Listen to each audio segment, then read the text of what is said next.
Welcome to my Days of Our Lives official. I hope everyone is having a wonderful day. Before we begin, please hit the subscribe button and give this video a thumbs up. Stephanie and Jada surmise that Bobby is impersonating Everett outside the pub. Jada remembers how Everett seemed while she was interrogating Bobby on the death of Lee. Everett said he didn't remember it from Bobby, but if he is still Bobby, he could be feigning Everett's identity to hide the reality. Everett apologizes to Kaylin in the hospital for his impolite behavior. He attributes it to managing his mental health condition and starting a new job. His first concern isn't Stephanie's sentiments. It's been a trying period. After expressing regret for his persistent rudeness, he departs for his treatment session. Kayla watches him depart with caution. After Marlena hangs up the phone at home, she tells Abby that Everett has been bugging her for a Rafe quotation. Her task should be to name a temporary police commissioner. The ideal candidate is Jada, but she should definitely give Rafe her whole attention. However, she may want to put in extra effort to find the scumbag who assaulted him. After her meeting with Kayla, she will get in touch with her. Gabby comes into the hospital room just as Connie is reaching for Rafe's ventilator machine. Connie tells how awful she feels about Rafe's situation while tucking her latex gloves into her pocket. She wanted to see if she could assist as a Salem resident. Gabby says earnestly, "Why don't you cut the crap and tell me why you're really here?" Actually, according to Connie, she's there to deliver her ideas for Gabby Chick and a printed copy of her resume. How nuts and creepy that is, Gabby tells her. She tells the stalker to go since she doesn't have time for her. "You can't do that, Connie." Gabby has her arms crossed and is facing Connie in a hospital room. Rafe is connected to a ventilator and is unconscious. Bobby enters Marlena's unoccupied office. He sighs, reflecting on how difficult it is to be Everett. Everett requests to end their appointment when Marlena shows there. He should organize his life in order to reduce his stress levels. Marlena is aware of how important his therapy is to him, just as much as his work and his connection with Stephanie. Everett claims that he and Stephanie split up. Kate visits Abby after getting the rights to Body and Soul and returning from Los Angeles. Although he is ecstatic to hear the news, Kate tells him the three lead actresses will not be moving. Disappointed, Abby proposes recasting, but Kate refuses to be a cheap replica of the program.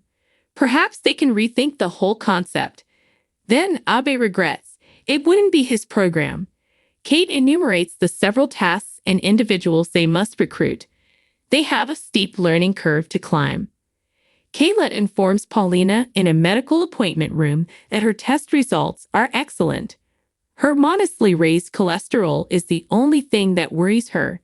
Kayla recommends statins, exercise, and a low-fat diet. Marlena is unwilling to take further medication. She believed her medical problems were resolved. Kayla thinks they will be over for a while if she takes these precautionary steps. Kayla is asked by Marlena to keep her medication resistance a secret from Abby. Kayla believes Abby would be pleased with her, but she won't. Marlena laments that sometimes he is so preoccupied with his soap drama that he hardly even recognizes her. If nothing else, it provides him with something to do except whine about the cancellation. Seated on an examination table, in a medical gown, Marlena looks at Kayla warily. Connie offers to help Gabby handle everything going on by becoming her free assistant in Rafe's hospital room. Serving her would be an honor for her. Although Gabby is interviewing assistants, she is not currently in need of one for this. Connie extends her invitation to get coffee.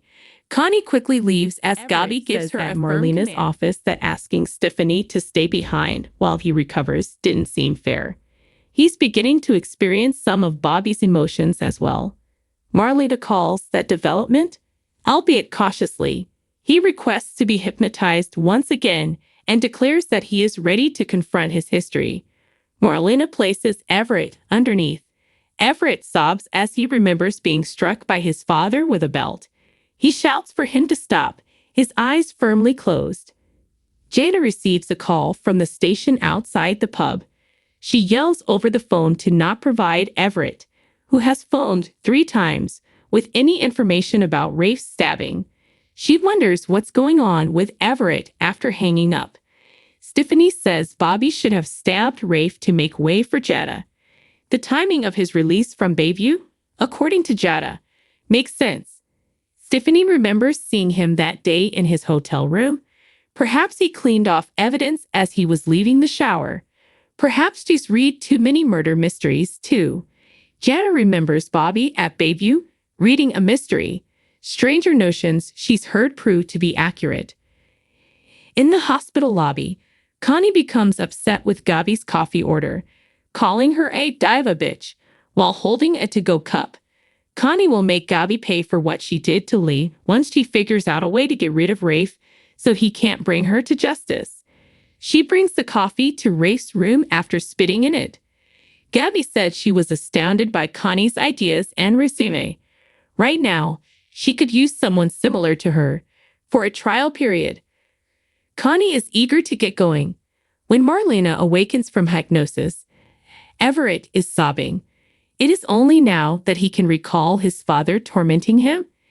It seems like Bobby came out that day to keep an eye on him and remained till today. Having regained his memory, he no longer needs his protection. He feels and remembers things like Bobby. He seems to be a whole person. How he will ever be able to thank Dr. Evans is beyond him. She gives a little grin as her eyes narrow. Avi recommends that Kate play Lorna at his apartment, but Kate responds that she's a producer, not an actress. Avi is also aware of who ought to perform the other parts. Following Everett's departure, Kayla visits Marlena at work. They talk about their unsettling interactions with Everett. What if everything is not as it looks? Marlena made a grave error by letting him go from Bayview. She is unsure whether he was acting today. In the hospital room, Everett is watching over Rafe. Had he known that Connie would attempt to harm him, he would have intervened. He had no intention of dying. All he wanted was for Jada to be his alone, so he asked Rafe to step aside. Jada promises to bring Bobby in for interrogation outside the pub. Stephanie is given the command to be quiet to everyone. They really don't want anybody else to know that they believe Everett is Bobby, the one who stabbed Rafe. Connie listens as she peers her head around the bend in the distance. Everett says at Marlena's office that asking Stephanie to stay behind while he recovers didn't seem fair. He's beginning to experience some of Bobby's emotions as well. Marlena calls that development, albeit cautiously. He requests to be hypnotized once again and declares that he is ready to confront his history. Marlena places Everett underneath. Everett sobs as he remembers being struck by his father with a belt.